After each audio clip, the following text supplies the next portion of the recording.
2013 was when it started. I just graduated from the university, and from where I'm from, 90% of those who take up engineering are male. Hence, I am used to spending most of my time with my guy friends. I soon accepted the first job offer that came my way, even though it was 2 hours away from where I lived. It was not a surprise that most of my colleagues are male as well, and soon enough, I was on friendly terms with almost everyone, because I'm chatty. My parents own an orchard in a rural area. Without a car, both my parents came from low-class families, so they don't want us to grow up too spoiled and entitled. You have to walk 1 kilometer in a gravel road before taking a turn and walking 800 meters uphill. We have flame trees lining the driveway, and it's really beautiful during daytime, but really dark at night since you can't even see the stars. One of the guys, James, lived about 15 minutes away, and we decided to carpool on our way home, and I was also tired of having to walk most nights with just a flashlight for company. Since we live far, we sometimes buy takeaway from fast food drive-thrus. We have been carpooling for about a month when I let myself fall asleep on the ride home. I guess combined with the 2 glasses of wine from the office party, James not giving off any creepy vibe the past few weeks, and it not being the first time I've carpooled with a soul-male friend that I got too comfortable.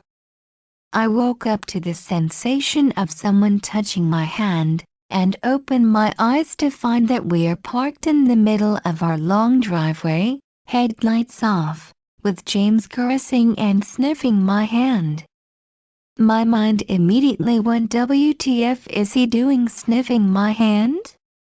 I snatched my hand back and said he was sorry. Before he even turned the key in the ignition, I had opened the car door, quickly said my goodbye, and half ran half walked until I was safely inside the house. The next day, I did not go to work, primarily because I really did not want an encounter with James. He sent me messages to ask about my whereabouts, and I didn't plan on responding to any of it until he said I'll just come see you later, and since he knows where I lived, I told him that I was actually busy and would not have the time to see him. When I got back to work, Sam, one of my few female colleagues, approached me. Apparently, James asked her if I told her where I was during my absence and insinuated that we spent the night together. Sam knew I was in a long-distance relationship with my boyfriend of 4 years, and kindly informed me that the rumor mill has been very active while I was away, thanks to James. I never carpooled with James again. Because of the gossip that circulated, some of the guys tried to make a pass on me, and I started getting really angry. Before this, I was the type to let the small things go, but I went and confronted James to get his shit together and stop spreading gossip. He proceeded to tell me that he loved me and he thought that I was going to break up with my boyfriend for him. Fortunately, we don't work on the same projects and I had no more reason to talk to him. So I didn't. Then the calls started coming. James would call my mobile in between midnight to 3 a.m., and all I would hear is heavy breathing. I would hang up after a few seconds, and then I'd get an SMS saying someday we'll be together. You belong with me. And other similar disturbing messages. I blocked his number. He resigned a few months later, and I found out about it when someone from the HR department set up a meeting with me. Apparently, his reason for leaving the company is that I keep bothering him and that he wants to be in a safe working environment. I couldn't take it anymore and started crying while telling the poor woman the story. Sam, who became my confidant, was even called in to verify it.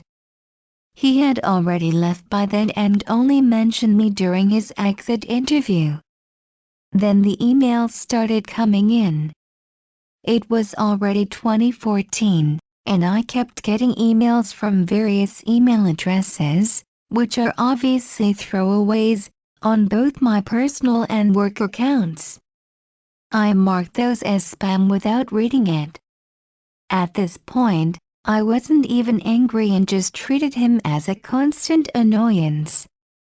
Until anonymous TUMBLR asks/message started flooding my Weblog account.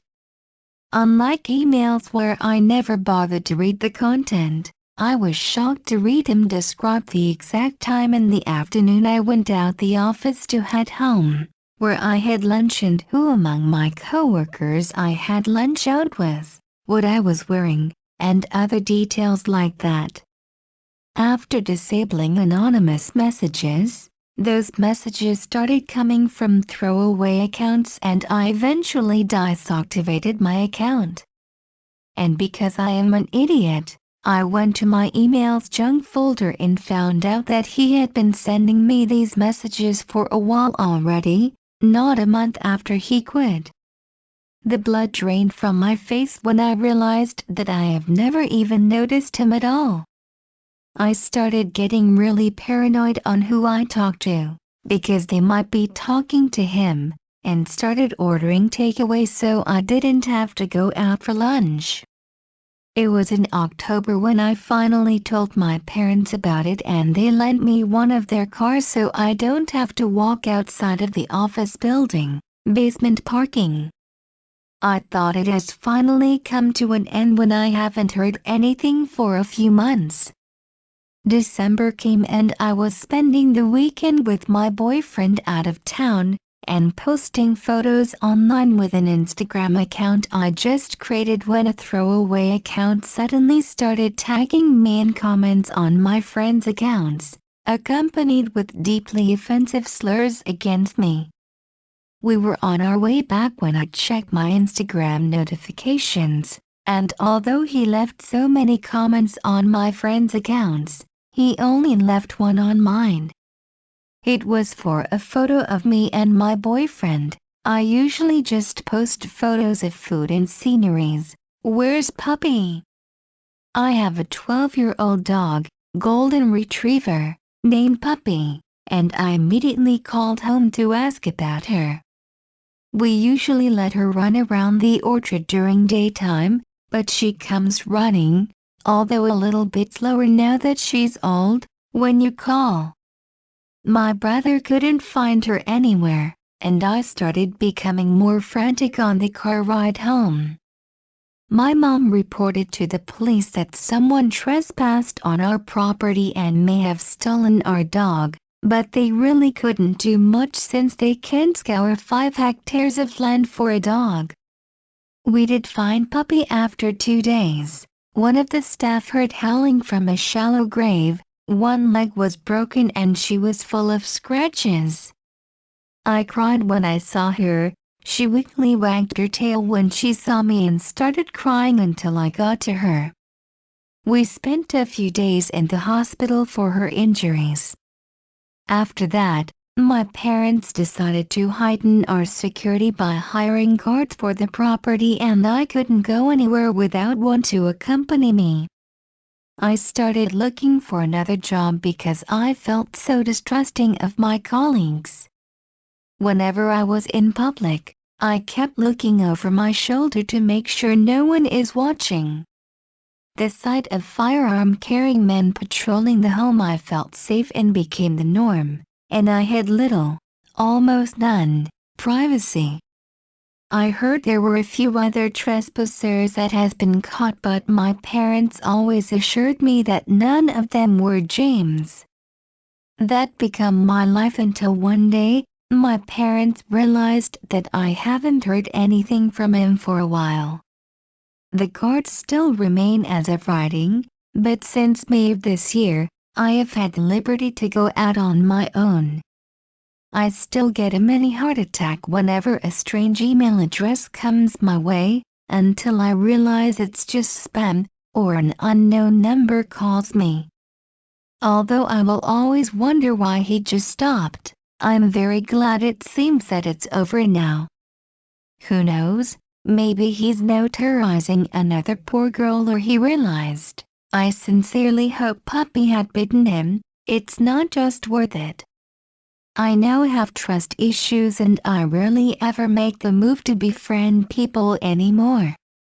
So James, if we ever meet again, I hope it's in our property and you get shot in the face. Please, subscribe.